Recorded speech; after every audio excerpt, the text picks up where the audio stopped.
and welcome to the Poetry Moment featuring Donald Hall's poem, The Wish. I'm Sarah Luckadoo. Donald Hall started writing as a boy.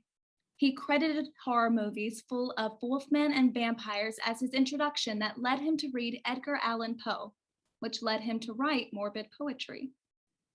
His second influence was his family of storytellers. Every summer, he spent months with his grandparents on their New Hampshire land, Eagle Pond Farm. He would work on the farm and listen to his grandfather reciting poetry while he milked the Holsteins and to his family spinning yarns around the Glenwood Range in the kitchen. He attended Bread Loaf's Writers' Conference at age 16, and from then on, Hall earned his daily bread as a writer. He graduated from Harvard, where he wrote poems with a group that included poets John Ashbery, Adrian Rich, and Robert Bly.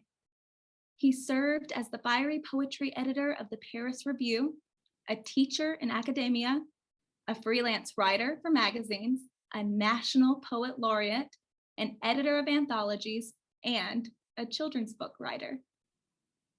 In 1974, Hall gave up his tenure job at the University of Michigan to live with his former student who became his wife, the poet Jane Kenyon, in his grandparents' home in New Hampshire. It was a move he has called the bliss of return. At his exceedingly messy desk in the room where he slept as a child, Hall wrote longhand in notebooks, sometimes hundreds of drafts of a poem over years. Contentment is work so engrossing that you do not know that you are working, Hall wrote in his book, Life Work. The two poets lived quiet lives in the shadows of the mountains, walking their dogs, working on rewrites on either side of the wood stove in the winter, Kenyon working in the garden in the summer. They showed each other mostly finished drafts of poems. She called him Perkins for some inexplicable reason. He loved her devotedly, and she appears in many of his poems. Over their 2 decades together, Hall survived multiple bouts with cancer and its long treatments. Then, in 18 agonizing months, Kenyon was diagnosed with and died of leukemia in 1995.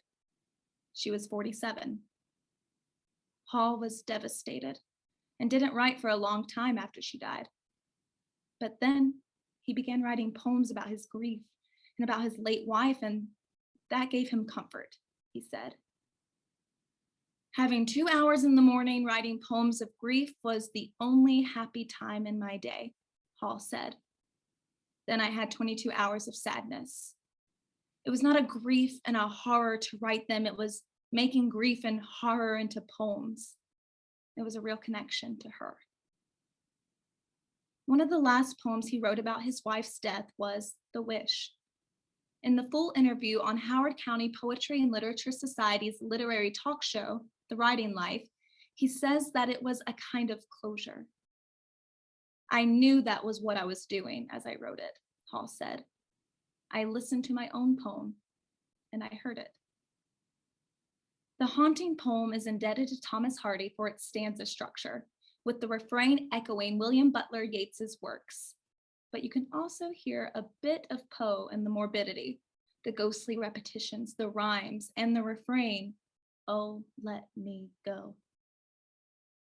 By the end of the poem, it feels like the author is ready to say farewell to the ghost that was his wife. Hall died in June of 2018, 23 years and 2 months after his beloved Jane. And now, The Wish by Donald Hall. The wish. I keep her weary ghost inside me. Oh, let me go, I hear her crying. Deep in your dark you want to hide me, and so perpetuate my dying.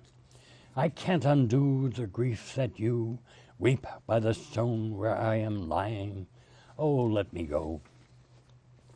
By work and women half distracted, I endure the day and sleep at night to watch her dying reenacted when the cold dawn descends like twilight. How can I let this dream forget her white withdrawal from my sight and let her go? Her body, as I watch, grows smaller. Her face recedes, her kiss is colder. Watching her disappear, I call her, come back, as I grow old and older. While somewhere deep in the catch of sleep, I hear her cry as I reach to hold her, oh, let me go.